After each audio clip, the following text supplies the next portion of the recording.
Good morning, students. My name is Anand Shukla, and I am going to take your English subject, Standard 5th.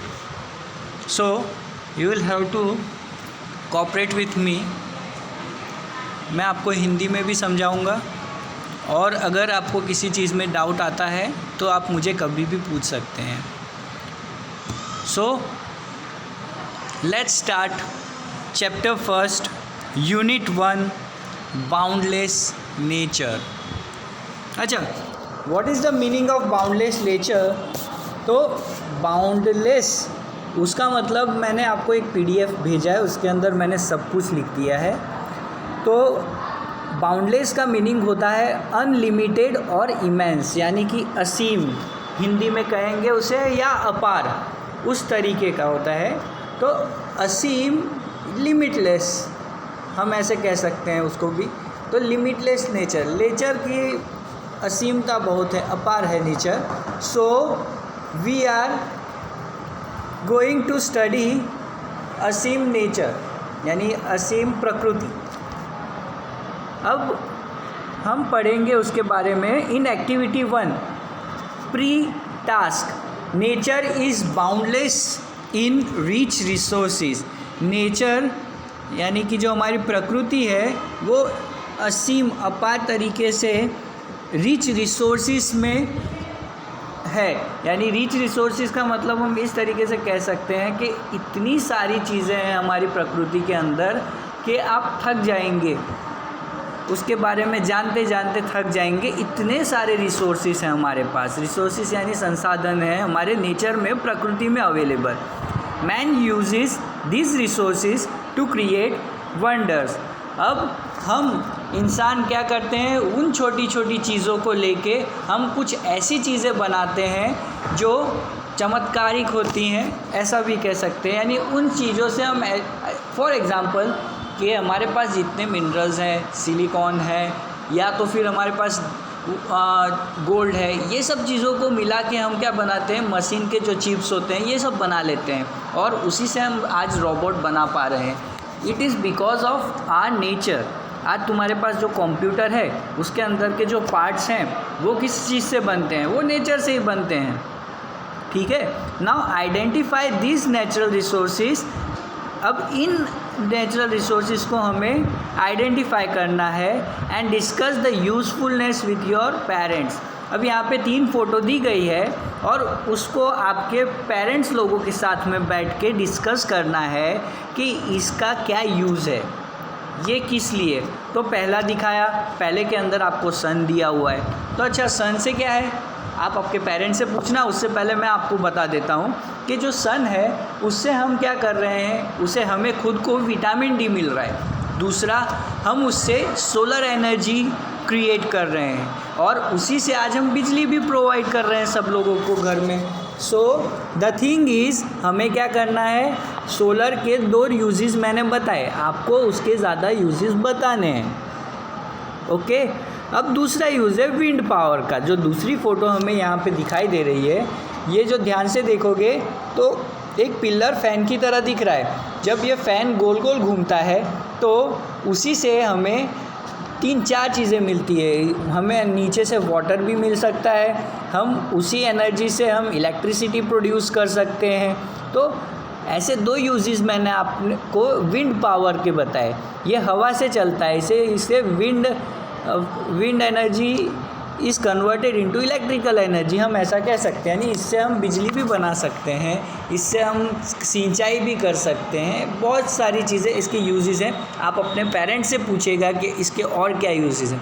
अच्छा, अब ये जो तीसरी photo है वो है वाटर, यानी कि रिवर है. रिवर के अंदर जो वाटर है वो स्वीट है, उसका हम यूटिलाइजेशन बहुत जगह कर रहे हैं. इरिगेशन में भी हमारा वाटर यूज़ होता है. जैसे आपने साइंस में पढ़ा है कि भाई क्रॉप्स को पानी की ज़रूरत होती है, तो वो पानी कहाँ से आता है. अगर आप वही पानी समुद्र से लेंगे तो वो खारा होगा, तो उसका यूज़ तो हम नहीं कर पाएंगे. लेकिन ये चीज़ हम डायरेक्टली यूज़ कर सकते हैं, यूटिलाइज़ कर सकते हैं. समझ में आया? ओके. अब हम आगे बढ़ते हैं, आगे आते हैं activity 2, read the following passage carefully, ध्यान से पढ़िए ये पूरे पैसेज को। अच्छा, तो पहली लाइन क्या लिखी हुई है यहाँ पे, स्टोरी ऑफ एन ऑरेंज, कहानी एक संतरे की, या समझ में आ गया, एक कहानी ऑरेंज की, अपने पास ऑरेंज फ्रूट है उसकी एक कहानी बताई गई है यहाँ पे। तो हम पढ़ेंगे आज कहानी के बारे में, इसकी कहानी क्या है ऑरेंज की। Nobody knows exactly from where the orange came, किसी को नहीं पता है सही तरीके से कि ऑरेंज आया कहाँ से।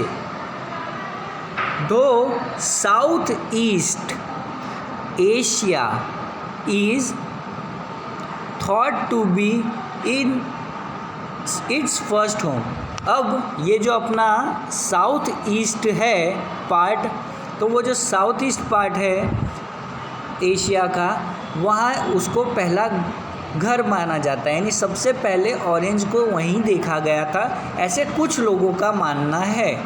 बट टुडे, लेकिन आज, it is grown in most of the warmer parts of world, इनको ये जो वार्मर पार्ट्स हैं वहाँ पे उगाया जाता है। अच्छा, वार्मर पार्ट्स यानी कि जहाँ पे ये जो हमारा सूरज है, तो वो सूरज जहाँ पे वार्म टेम्परेचर देता है। अच्छा, मैंने अपने पीडीएफ में वार्मर के बारे में भी लिखा है कि मॉडरेटली हाई टेम्परेचर, यानी कि जो हमारा रूम का टेम्परेचर है उससे थोड़ा ज़्यादा टेम्परेचर हो तो फिर हम वहाँ पे ऑरेंज को उगा सकते हैं। ठीक है, अब हम आगे बढ़ते हैं। The Greeks and Romans knew about the orange, जो ग्रीक और ह्यूमन, पुराने ज़माने में जो ग्रीक और रोमन लोग थे, वो लोगों ने क्या किया, उनके उसके बारे में जान गए, ऑरेंज के बारे में, है ना। फिर it is possible that the orange was carried from India. अब इट इज़ पॉसिबल, कुछ लोग ये कहते हैं कि ये भी हो सकता है कि उसको इंडिया से वेस्टर्न एशिया में ले गए थे, यानी इंडिया से, अभी समझ लो कि रसिया हो गया, या तो फिर आप उस साइड चले जाओ, अमेरिका हो गया, ये सब जगह पे जितने भी पार्ट्स हैं वहाँ पे ले जाया गया था। ठीक है, तो ये भी चीज़ किसी ने कही। और देखो, वेस्टर्न एशिया एंड धैन टू यूरोप, पहले एशिया में ले गए, वेस्ट पार्ट है ना जो एशिया का, वो एशिया के जो वेस्ट पार्ट है वहाँ लेके गए, और ऊपर की साइड पे यूरोप में, जैसे यूके है, ऐसी कुछ जगहें हैं वहाँ पे भी लेके गए थे। Today the orange is the most important fresh fruit in international trade, आज की डेट में ऑरेंज को सबसे ज़्यादा इम्पॉर्टेंट फ्रेश फ्रूट माना जाता है इन इंटरनेशनल ट्रेड के अंदर। तो हमें क्या करना है, हमें अब इंटरनेशनल के बारे में भी मैंने आपको इसके अंदर लिख के दिया है। अब इंटरनेशनल का मतलब क्या होता है कि अगर समझ लो इंडिया से हम नेपाल चले गए तो हम उसको भी कह सकते हैं कि इंटरनेशनल हो गया। ठीक है, अब यहाँ से नेपाल जा रहा है, यहाँ से भूटान जा रहा है, यहाँ से श्रीलंका जा रहा है, लेकिन यहाँ से यूके भी जा रहा है, यहाँ से रशिया भी जा रहा है, तो हमारा जो फ्रूट है ऑरेंज, वो यहाँ से बाहर की साइड ट्रेड हो रहा है। क्या हो रहा है? ट्रेड हो रहा है। The action of buying and selling goods and services, ये मैंने बुक में लिखा है, ध्यान से देखो।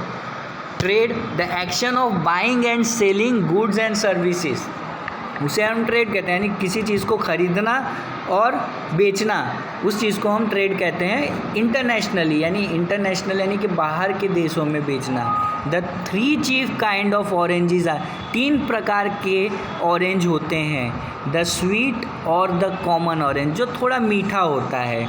द मैडेरियन ऑरेंज, जो मैडेरियन सी है उसके पास के कुछ ऑरेंज हैं, और बाद में आता है एंड द सोर एंड द बिटर ऑरेंज, थोड़ा खट्टा टाइप का orange. So of these the orange is the most important. अब ये सब में ऑरेंज बहुत इम्पॉर्टेंट है। स्वीट ऑरेंजेस, जो मीठे ऑरेंज है, वो बहुत ही इम्पॉर्टेंट है। याद रखना, जो स्वीट ऑरेंज है वो सबसे ज़्यादा इम्पॉर्टेंट है, भूलना मत। It is after 3 years that the tree bears fruit. अब इसमें क्या है कि 3 साल के बाद उसमें फल लगता है, किसमें? स्वीट ऑरेंज में, ठीक है।